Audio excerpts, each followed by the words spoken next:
Assalamualaikum warahmatullahi wabarakatuh. Selamat pagi semua. Nama saya Hauzana Saniyah dari kelas A dengan nomor absen 19. Izin mempresentasikan proposal skripsi yang telah saya buat dengan judul Efektivitas Media Sosial LinkedIn terhadap pemenuhan kebutuhan informasi lowongan pekerjaan bagi Gen Z. Proposal ini untuk memenuhi penugasan mata kuliah metode penelitian kuantitatif dengan dosen pengampu Dr. Kinkin Yuliati Subarsa Putri, MSI. Pada halaman selanjutnya terdapat daftar isi, dan yang pertama adalah bab 1 yaitu pendahuluan. Latar belakang dari proposal skripsi ini yaitu seiring dengan perubahan zaman yang berkembang pesat terutama dalam bidang teknologi informasi dan komunikasi, menjadikan kehidupan sehari-hari cenderung bergantung terhadap teknologi yang bernama smartphone. Seperti yang kita ketahui saat ini, seseorang yang ingin melamar pekerjaan dapat dilakukan secara online, tidak hanya melalui pertemuan tatap muka secara langsung. Hal ini dimudahkan dengan berbagai macam platform yang menyediakan lowongan pekerjaan. Salah satu contohnya aplikasi LinkedIn. Di era 4.0, media internet menjadi salah satu kebutuhan pokok bagi masyarakat, karena mudah untuk digunakan di mana saja dan kapan saja. Kemudahan yang didapatkan penggunanya bermanfaat untuk berinteraksi dan mencari informasi seputar lowongan pekerjaan sesuai dengan kriteria yang dibutuhkan. LinkedIn merupakan platform yang memberikan wadah untuk komunitas bisnis, baik pihak pencari kerja maupun pemberi lowongan kerja atau dapat disebut pihak perusahaan. Platform ini didirikan pada tahun 2002 dan telah mengalami pertumbuhan yang signifikan sejak itu. LinkedIn dirancang khusus untuk membantu individu membangun jaringan profesional, berbagi pengalaman kerja, mencari pekerjaan, dan meningkatkan profil profesional mereka secara online. Di era digital ini, LinkedIn telah menjadi alat yang sangat penting dalam mengelola dan memajukan karir. Sementara itu, Gen Z merupakan generasi yang memiliki pendekatan yang unik dalam mencari pekerjaan dibandingkan dengan generasi sebelumnya. Mereka tumbuh dalam era teknologi yang canggih dan sangat terhubung secara digital, sehingga mereka cenderung menggunakan berbagai platform online untuk mencari pekerjaan. Cara Gen Z mencari pekerjaan mencakup beberapa aspek seperti pemanfaat media sosial, di mana Gen Z sebagai pengguna aktif media sosial, dan mereka sering memanfaatkan platform seperti LinkedIn, Twitter, dan Instagram untuk mencari informasi tentang lowongan pekerjaan. Mereka membangun profil profesional mereka dan terhubung dengan perusahaan serta rekan seprofesi untuk memperluas jaringan karir mereka. Dalam hal ini, Gen Z cenderung mencari pekerjaan secara online melalui mesin pencari, situs web pekerjaan, dan aplikasi seluler khusus pencari pekerjaan seperti LinkedIn, Indeed, atau Glassdoor. Mereka menggunakan kata kunci tertentu untuk menemukan pekerjaan yang sesuai dengan minat dan keterampilan mereka. Dari latar belakang tersebut terdapat rumusan masalah, yaitu yang pertama, sejauh mana media sosial digunakan oleh Gen Z sebagai sumber utama informasi untuk mencari lowongan pekerjaan. Lalu yang kedua, apakah media sosial dianggap oleh Gen Z sebagai alat yang efektif untuk memenuhi persyaratan pekerjaan, budaya perusahaan, dan peluang karir yang sesuai dengan minat dan keterampilan mereka? Lalu yang ketiga, faktor-faktor apa saja yang mempengaruhi persepsi Gen Z terhadap efektivitas LinkedIn dalam mencari lowongan kerja, seperti informasi yang tersedia, interaksi dengan profesional, atau kepercayaan terhadap platform ini. Lalu yang keempat, bagaimana perbedaan dalam penggunaan LinkedIn untuk mencari pekerjaan antara Gen Z dengan generasi sebelumnya, seperti millennials atau Gen X. Lalu yang terakhir, apakah terdapat hambatan atau tantangan yang dihadapi oleh Gen Z dalam memanfaatkan LinkedIn dalam pencarian pekerjaan mereka? Selanjutnya, ada tujuan penelitian. Penelitian ini bertujuan yang pertama, mengidentifikasi dan menganalisis bagaimana Gen Z memandang dan merasakan penggunaan media sosial LinkedIn sebagai alat untuk mencari informasi lowongan kerja. Lalu yang kedua, memahami perbedaan penggunaan media sosial LinkedIn dalam pencarian pekerjaan oleh Gen Z dengan generasi sebelumnya, seperti millennials dan Gen X. Lalu yang ketiga, mengidentifikasi faktor-faktor yang mempengaruhi persepsi Gen Z terkait dengan efektivitas LinkedIn dalam mencari lowongan kerja, termasuk aspek-aspek seperti informasi yang tersedia, interaksi dengan profesional, dan kepercayaan terhadap platform ini.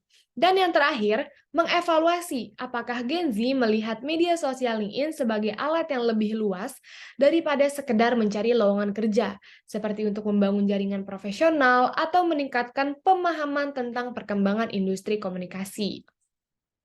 Selanjutnya, ada manfaat dari penelitian. Manfaat dari penelitian ini ada dua. Yang pertama, manfaat teoritis, yaitu penelitian ini dapat memberikan wawasan baru tentang bagaimana media sosial dan platform online seperti LinkedIn mempengaruhi cara komunikasi dan interaksi profesional dilakukan.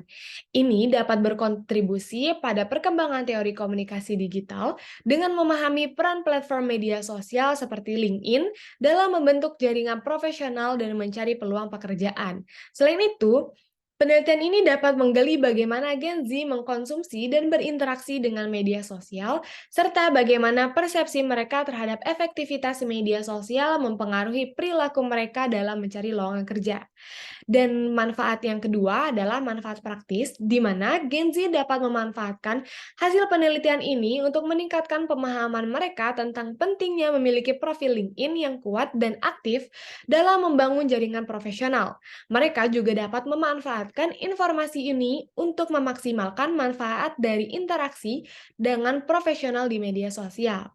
Selain itu, perusahaan dan organisasi yang menggunakan temuan penelitian ini untuk memahami bagaimana calon karyawan potensial memandang pengguna media sosial sebagai alat mencari lowongan pekerjaan.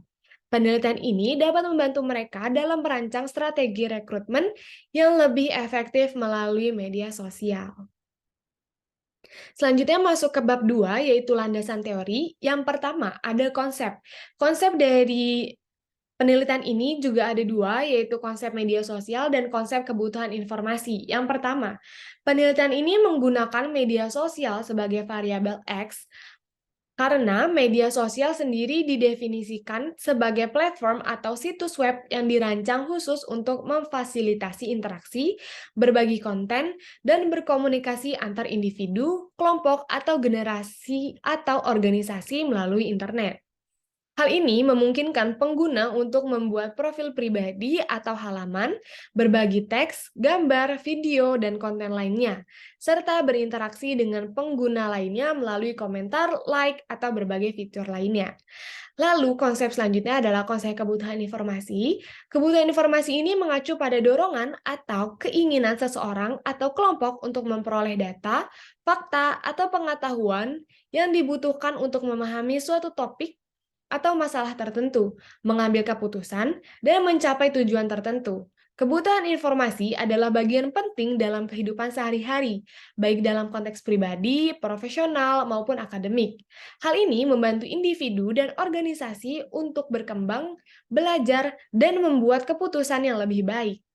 Dalam era informasi modern, kemampuan untuk mengidentifikasi mengakses, dan memanfaatkan informasi dengan efektif menjadi keterampilan yang sangat berharga. Selanjutnya ada review literatur. Penelitian yang dilakukan ini berjudul Persepsi Mahasiswa Ilmu Komunikasi UNJ terhadap efektivitas LinkedIn untuk mencari lowongan kerja. Penelitian ini memiliki kesamaan tema dengan jurnal yang sudah ada sebelumnya. Contohnya sebagai berikut. Yang pertama, dengan judul Penerapan Platform Media Sosial LinkedIn sebagai Alat Rekrutmen. Penelitian ini ditulis oleh Hamzah Muhammad Mardi Putra dan Muhammad Hatta Hamasyah pada tahun 2021. Penelitian ini sama-sama meneliti mengenai media sosial sebagai alat mencari lowongan kerja. Sedangkan perbedaannya, penelitian ini lebih berfokus kepada alat rekrutmen, sedangkan penulis lebih berfokus kepada informasi lowongan kerja. Lalu yang kedua, dengan judul Efektivitas Media Sosial Instagram, @loker Kota Surabaya, dalam pemenuhan kebutuhan informasi lowongan pekerjaan di Surabaya. Penelitian ini ditulis oleh Milani Eka Erviana, dan Anam Miftahul Huda pada tahun 2022. Penelitian ini sama-sama menggunakan pendekatan kuantitatif dan survei, sama-sama menggunakan variabel kebutuhan informasi. Sedangkan perbedaannya, penelitian ini menggunakan media sosial Instagram sebagai objek, sedangkan penulis menggunakan media sosial LinkedIn sebagai objek. Lalu yang ketiga, ada penelitian dengan judul Efektivitas Komunikasi Aplikasi Online LinkedIn sebagai media informasi lowongan kerja bagi alumni Universitas Riau. Penelitian ini ditulis oleh Elida Warni Siregar pada tahun 2020 dan memiliki kesamaan terdapat pada variabel media sosial LinkedIn dan informasi lowongan kerja. Sedangkan perbedaannya, penelitian ini menggunakan alumni Universitas Riau sebagai sampelnya, sedangkan penulis menggunakan Gen Z sebagai sampel. Lalu yang keempat, ada penelitian dengan judul Penggunaan Media Online Pencari Kerja, Jobstreet, dan Pemenuhan Kebutuhan Informasi Lowongan Kerja. Penelitian ini ditulis oleh Ganang Prasetya Yuhana pada tahun 2019. Penelitian ini memiliki kesamaan variabel media sosial dan pemenuhan kebutuhan informasi lowongan kerja. Sedangkan perbedaannya terdapat pada objek penelitiannya, yaitu aplikasi Jobstreet, sedangkan penulis menggunakan objek LinkedIn. Dan yang kelima, dengan judul Efektivitas Metode Rekrutmen Melalui Media Sosial. Penelitian ini ditulis oleh Jazimatul Husna, Agra Prasetya, Salsabila Sodikin, Cecilia Vanisia, Yahya Muhaimin pada tahun 2021. Penelitian ini sama-sama meneliti efektivitas media sosial sebagai alat pembuka lowongan pekerjaan. Sedangkan perbedaannya, penelitian ini lebih berfokus kepada rekrutmennya, sedangkan penulis lebih berfokus kepada informasi lowongan kerjanya. Dan yang keenam, ada judul dengan efektivitas akun Instagram Loker Palembang _ terbaru terhadap pemenuhan kebutuhan informasi lowongan kerja masyarakat Kota Palembang. Penelitian ini ditulis oleh Siska Herawati pada tahun 2019. Penelitian ini sama-sama menggunakan pendekatan kuantitatif dan menggunakan variabel media sosial dan kebutuhan informasi lowongan kerja. Sedangkan perbedaannya adalah penelitian ini menggunakan akun Instagram sebagai objek penelitiannya dan populasinya adalah masyarakat Kota Palembang. Lalu yang ketujuh, ada judul penelitian The Intention of Generation Z to Apply for a Job. Penelitian ini ditulis oleh Insani Fitri Nukomar, Ivani Hafizah, Sarniati Sri Ulfa, Nur Fadilah, dan Nur Rahmi pada tahun 2022. Penelitian ini menggunakan metode pendekatan kuantitatif dan survei. Penelitian ini juga menggunakan Gen Z sebagai sampel penelitian. Hal ini adalah menjadi persamaan antara penelitian ini dengan penelitian yang penulis tulis. Sedangkan perbedaannya, perbedaan penelitian ini lebih fokus kepada minat melamar kerja dari Gen Z, sedangkan penulis fokus kepada kebutuhan informasi untuk Gen Z. Lalu yang kedelapan, ada judul penelitian pemanfaatan media sosial dan pemenuhan kebutuhan informasi ketenagakerjaan di kalangan angkatan kerja muda pada masa pandemi COVID-19. Penelitian ini ditulis oleh Parulian Sitompul, Dede Mahmudah, Marudur Pandapotan Danamik pada tahun 2021. Kesamaan dari penelitian ini adalah metode kuantitatif serta variabel X-nya, media sosial, dan variabel Y-nya, pemenuhan kebutuhan informasi. Perbedaannya adalah penelitian ini menggunakan sampel kalangan angkatan kerja muda pada masa COVID-19.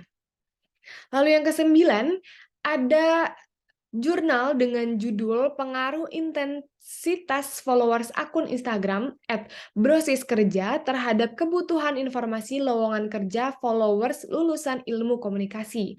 Penelitian ini ditulis oleh Shinta pada tahun 2022. Penelitian ini memiliki kesamaan, yaitu menggunakan pendekatan kuantitatif dan meneliti variabel kebutuhan informasi. Sedangkan perbedaannya, penelitian ini lebih berfokus kepada pengaruh intensitas followers dan menggunakan objek akun Instagram. Dan yang terakhir, ada penelitian dengan judul Sistem Informasi Lowongan Kerja Berbasis Web pada Perusahaan di Lampung. Penelitian ini ditulis oleh Rudi Henki Afriansa pada tahun 2019. Kesamaan dari penelitian ini adalah sama-sama meneliti mengenai informasi lowongan kerja. Sedangkan perbedaannya, penelitian ini menggunakan sampel perusahaan di Lampung. Selanjutnya ada variabel X yang digunakan pada penelitian saya, yaitu variabel X atau yang bisa juga disebut dengan variabel bebas atau bisa juga disebut dengan variabel independen adalah variabel dalam suatu penelitian atau eksperimen yang diubah atau dimanipulasi oleh peneliti untuk memahami dampak atau pengaruhnya terhadap variabel lain yang disebut dengan variabel dependen. Variabel independen adalah faktor yang dianggap sebagai penyebab atau pemicu perubahan dalam variabel dependen. Variabel X yang digunakan dalam penelitian ini adalah media sosial. Sedangkan variabel Y-nya adalah variabel Y atau yang dapat juga disebut dengan variabel terikat atau dapat juga disebut dengan variabel dependen adalah variabel dalam suatu penelitian atau eksperimen yang dipengaruhi atau diukur sebagai respons terhadap perusahaan dalam variabel independen. Variabel dependen adalah hasil atau hasil dari perubahan yang diperkenalkan oleh variabel independen. Variabel Y yang digunakan dalam penelitian ini adalah kebutuhan informasi. Lalu, penelitian ini menggunakan metode penelitian media sosial yang mempengaruhi informasi lowongan kerja. Lalu, hipotesis dari penelitian ini adalah bahwa Gen Z yang sudah memiliki ketergantungan terhadap teknologi informasi yang telah maju dan ketersediaan informasi mengenai lowongan pekerjaan dalam media sosial yang memadai memberikan kemudahan kepada Gen Z dalam mencari informasi lowongan pekerjaan. Oleh karena itu, efektivitas media sosial seperti LinkedIn akan memudahkan Gen Z untuk mendapatkan informasi lowongan pekerjaan sesuai dengan minat dan keterampilannya. Selanjutnya, kita masuk ke bab 3, yaitu metode penelitian. Yang pertama, terdapat paradigma penelitian. Paradigma yang digunakan dalam penelitian ini menggunakan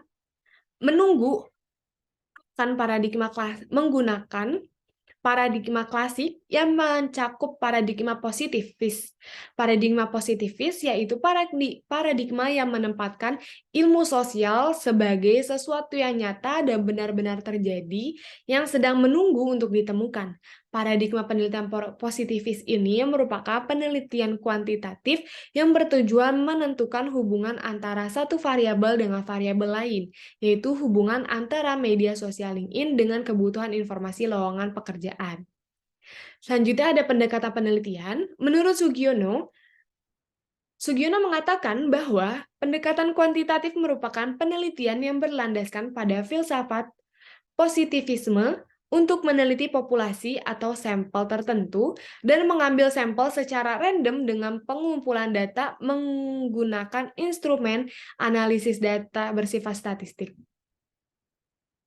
Penelitian ini menggunakan pendekatan kuantitatif, pendekatan yang menganalisis data numerik yang dapat diolah menggunakan rumus-rumus statistika. Dengan metode kuantitatif akan didapatkan hasil signifikansi dari hubungan antar variabel yang diteliti. Selanjutnya, metode penelitian. Penelitian ini menggunakan metode deskriptif yang melibatkan pengumpulan data survei, kemudian data tersebut diolah dan dijabarkan secara detail dan sistematis. Metode ini digunakan untuk menjelaskan dan menggambarkan kejadian yang diteliti dengan sistematis. Penelitian ini akan mengumpulkan data melalui survei yang dibuat oleh peneliti dan disebarkan kepada target Gen Z sebagai target objek dari penelitian ini. Selanjutnya ada populasi sampel dan teknik penarikan sampel. Menurut Cooper Emory pada tahun 1997 menyatakan bahwa populasi merupakan kumpulan dari faktor-faktor yang dapat digunakan untuk menarik kesimpulan. Sedangkan menurut Nazir pada tahun 1999 mengemukakan populasi merupakan kumpulan dari individu dengan kriteria yang telah ditetapkan peneliti. Populasi dalam studi biasanya merupakan kumpulan atau sekelompok orang yang sesuai dengan keinginan peneliti dan memungkinkan untuk menghasilkan sebuah gambaran dari kesimpulan penelitian. Populasi yang digunakan dalam penelitian ini adalah Gen Z sebagai objek penelitian yang sudah bergantung kepada teknologi digital. Penulis akan menganalisis efektivitas dari media sosial yang sudah menjadi kebutuhan sehari-hari Gen Z terhadap kebutuhan informasi dalam mencari lowongan kerja. Selanjutnya sampel. Biasanya penelitian melalui populasi memerlukan waktu, biaya, dan tenaga yang besar karena skala dari populasi yang juga besar. Oleh karena itu, penulis akan menarik sampel untuk mengukur populasi. Sampel merupakan beberapa bagian dari populasi yang diteliti yang keberadaannya diharapkan mampu memudahkan peneliti saat melakukan penelitiannya, namun tetap memenuhi kriteria yang telah ditetapkan dari populasi yang sebenarnya. Penelitian ini akan menggunakan sampel dengan jangkauan yang lebih kecil, yaitu Gen Z, yang berada di sekitar penulis namun tetap dapat mewakili populasi yang seharusnya. Selanjutnya, teknik penarikan sampel. Teknik penarikan sampel yang dilakukan penelitian ini termasuk dalam teknik non-probability sampling, di mana teknik pengambilan sampel ini tidak memberikan peluang atau kesempatan yang sama pada anggota populasi yang sudah ditentukan untuk menjadi sampel. Penulis akan menggunakan teknik purposive sampling, di mana teknik ini berarti menentukan sampel dengan pertimbangan yang dibuat oleh penulis. Oleh karena itu, terdapat beberapa kriteria responden dalam penelitian ini. Yang pertama, Gen Z di Jakarta yang memanfaatkan media sosial sebagai pemenuhan kebutuhan informasi lowongan pekerjaan. Dan yang kedua, Gen Z dengan rentang usia 18-27 tahun yang menggunakan media sosial dalam kehidupan sehari-harinya. Selanjutnya adalah ukuran sampel. Ukuran sampel dalam penelitian ini berjumlah 100 orang anak muda atau Gen Z dengan rentang usia 18-27 tahun yang aktif menggunakan media sosial dalam kesehariannya, terutama untuk memenuhi kebutuhan informasi lowongan kerja yang bertempat tinggal di Jakarta.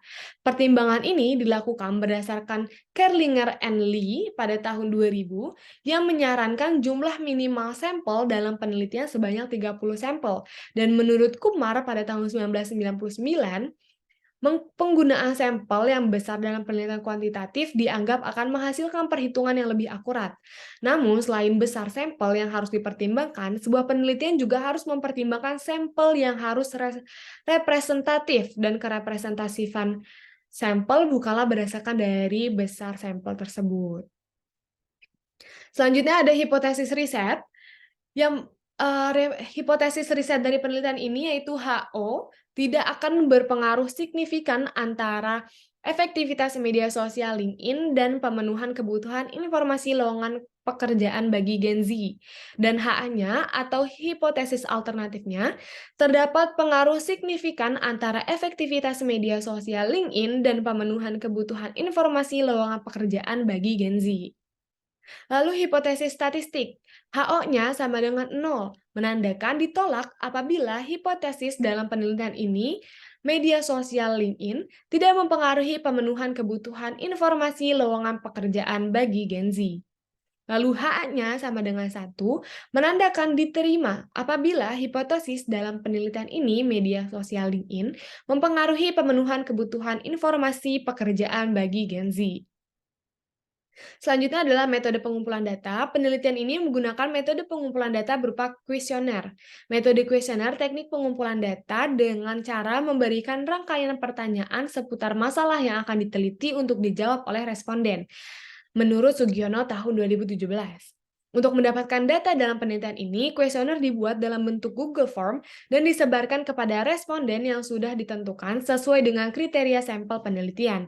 Dalam penelitian ini, pertanyaan-pertanyaan disusun oleh peneliti dan akan dijawab oleh responden secara tertutup, atau respon akan menjawab pertanyaan yang dengan pilihan jawaban yang sudah tertera dan tidak dapat memberikan jawaban di luar dari susunan tersebut.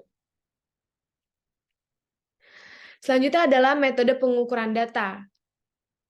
Yang pertama ada validitas.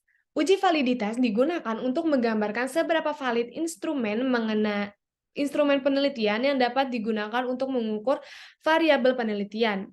Menurut Muhyiddin, item susunan pertanyaan dalam sebuah penelitian dianggap valid apabila R hitung lebih besar dari R tabel sebesar 0,3. Sedangkan reliabilitas, uji reliabilitas merupakan pengujian untuk melihat ketepatan atau keakuratan dari instrumen pengukurannya. Hasil dari uji ini dapat dikatakan akurat dapat dikatakan akurat apabila hasil yang diperoleh dari beberapa kali pengujian relatif sama terhadap kelompok subjek yang sama. Pengujian reliabilitas dilakukan dengan internal konsistensi menggunakan Alpha-Cronbach. Menurut Muhyiddin, instrumen penelitian ini dapat dikatakan reliable apabila Cronbach alpha lebih besar dari R tabel sebesar 0,3. Selanjutnya ada metode analisis data, ada analisis data univariat dan analisis data bivariat. Analisis univariat dilakukan pada tahap awal penelitian dengan menganalisis variabel-variabel yang sudah ditentukan dengan karakteristik responden secara deskriptif frekuensi.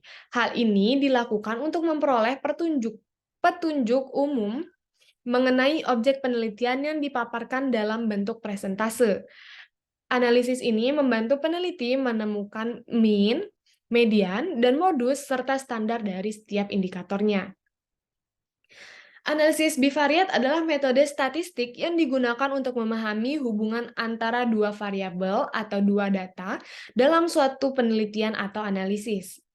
Tujuan utamanya adalah untuk melihat apakah ada korelasi atau hubungan yang signifikan antara dua variabel tersebut. Hasil dari analisis bivariat dapat membantu peneliti atau analis dalam mengidentifikasi pola, tren, atau hubungan yang mungkin ada antara dua variabel yang sedang diamati. Analisis bivariat dilakukan untuk mengetahui hubungan antara variabel X, yakni media sosial LinkedIn, dengan variabel Y, yakni pemenuhan kebutuhan informasi lowongan pekerjaan. Selanjutnya adalah keterbatasan dan kelemahan dari penelitian. Keterbatasan penelitian ini menggunakan teknik pengumpulan data kuesioner yang membuat responden hanya menjawab pertanyaan sesuai dengan susunan jawaban yang sudah disediakan. Hal tersebut mengakibatkan responden tidak menunjukkan kondisi yang sebenarnya terjadi. Selain itu, peneliti tidak mendampingi responden ketika mengisi kuesioner, sehingga peneliti tidak tahu apakah responden benar-benar mengisi kuesioner dengan benar atau tidak. Sedangkan kelemahan dari penelitian ini adalah karena populasi pada penelitian ini terbilang cukup besar, yaitu Gen Z, dan penggunaan teknik penarikan sampel berupa purposive sampling menyebabkan kelemahan dari penelitian ini terdapat pada sampel yang diambil dengan teknik purposive sampling, atau sampel ditentukan oleh peneliti dengan pertimbangan yang ada. Hal ini menyebabkan anggota populasi tidak mendapatkan kesempatan yang sama dan kesimpulan statistik dari penelitian ini tidak dapat digeneralisasikan. Selanjutnya ada definisi operasional. Definisi operasional merupakan aspek penting dalam sebuah penelitian yang menjelaskan bagaimana cara mengukur variabel. Variabel X dalam penelitian ini adalah sosial media, dan variabel Y dalam penelitian ini adalah kebutuhan informasi. Menurut Van Dijk dalam Nasrullah tahun 2015, media sosial merupakan platform media atau wadah yang memfokuskan pada eksistensi pengguna yang memfasilitasi mereka dalam melakukan aktivitasnya maupun berkolaborasi. Oleh karena itu, media sosial dipandang sebagai medium fasilitator online yang memperkuat hubungan antar pengguna sekaligus sebagai sebuah ikatan sosial. Menurut Lecky pada tahun 2011, terdapat faktor-faktor yang mempengaruhi seseorang dalam memilih menggunakan media sosial sebagai sumber informasinya, yaitu yang pertama, kecepatan akses atau accessibility, kecepatan yang diterima oleh pengguna ketika melakukan pencarian suatu informasi. Lalu yang kedua, kualitas atau quality, yaitu keragaman dari konten yang tersedia di dalam media sosial memberikan daya tarik kepada penggunanya. Lalu yang ketiga, kepercayaan atau trustworthiness, yaitu kepercayaan menjadi sebuah apresiasi dari pengguna media sosial atas keefektivitasan dari pemenuhan kebutuhan informasi. Dan yang terakhir adalah kebiasaan atau family reading, yaitu aktivitas yang dilakukan pengguna media sosial dalam memenuhi kebutuhan atas informasi yang didasarkan pada pengalaman yang diperoleh secara pribadi maupun pengalaman diperoleh orang lain. Menurut Miranda dan Tarapanov pada tahun 2008, Mendefinisikan kebutuhan informasi sebagai suatu situasi atau proses yang dimulai ketika seseorang merasa ada kesenjangan atau gap antara informasi dan pengetahuan yang tersedia untuk menyelesaikan sebuah masalah dan solusi sebenarnya dari suatu masalah. Menurut Guha, pada tahun 2004 terdapat 4 jenis kebutuhan informasi. Yang pertama ada current need approach, yaitu tata cara yang digunakan oleh pengguna media untuk menggali informasi-informasi demi kepentingan dan kebutuhan wawasannya. Lalu yang kedua ada everybody need approach, yaitu media yang digunakan oleh pengguna guna memperoleh informasi-informasi secara kilat, khusus, dan tertib. Lalu yang ketiga ada X-house need approach, yaitu metode untuk pengguna media yang sangat bergantung pada informasi-informasi yang mereka butuhkan saja. Dan yang terakhir adalah catching up need approach, yaitu metode untuk pengguna buat menggali informasi-informasi terbaru atau terupdate guna memenuhi kebutuhan informasinya. Selanjutnya ada operational concept. Yang pertama, dengan variabel media sosial menggunakan dimensi accessibility, equality, trustworthiness, dan familiarity. Untuk accessibility, memiliki indikator pengguna media sosial LinkedIn dan akses akun orang lain. Lalu quality memiliki indikator pengemasan konten dan keberagaman konten. Lalu trustworthiness memiliki indikator keakuratan informasi, jaminan privasi pengguna. Dan familiarity memiliki indikator seberapa sering penggunaan dan pengalaman penggunaan. Lalu variabel pemenuhan kebutuhan informasi memiliki dimensi current need approach dengan indikator update informasi, kemudahan mendapatkan informasi. Lalu ada dimensi everybody need approach, yaitu memiliki indikator kecepatan informasi terbaru dan presisi informasi. Lalu untuk dimensi X-house need approach memiliki indikator informasi yang terpercaya dan informasi yang terinci. Dan yang terakhir, dimensi catching up need approach memiliki indikator inti dari informasi dan kecukupan dari informasi. Operational konsep ini menggunakan skala ordinal. Dan yang terakhir ada daftar pustaka. Di sini ada beberapa daftar pustaka yang penulis gunakan selama melakukan penelitian. Lalu ada lampiran, yaitu yang pertama ada data masalah atau uniqueness dari proposal penelitian. Awal mula dari data permasalahan ini, penelitian ini adalah Gen Z yang cenderung bergantung pada media sosial karena platform-platform ini telah menjadi semacam lanskap digital tempat mereka tumbuh, terhubung, dan berinteraksi dengan dunia. Terlepas dari perkembangan teknologi yang semakin canggih, Gen Z merasa bahwa media sosial adalah jendela ke dunia, tempat mereka bisa mendapatkan informasi, komunikasi dengan teman-teman, mendukung penyebab yang mereka pedulikan, dan bahkan membangun karir. Kemampuan untuk mencari pekerjaan, mengakses berita terbaru, berbagi pengalaman hidup, dan bahkan belajar lebih lanjut tentang minat dan hobi mereka membuat media sosial menjadi alat yang sangat berguna. Karena ketergantungan itu, media sosial LinkedIn hadir untuk memenuhi kebutuhan informasi. Dan penelitian ini dilakukan untuk mengetahui seberapa efektif media sosial LinkedIn sebagai pemenuhan kebutuhan informasi mengenai lowongan pekerjaan di kalangan Gen Z. Dan yang terakhir adalah lampiran kuesioner proposal. Di sini ada link kuesionernya dan ada beberapa bukti bukti screenshot dari kuesioner tersebut. Sekian presentasi proposal skripsi saya, kurang lebihnya mohon maaf. Wassalamualaikum warahmatullahi wabarakatuh.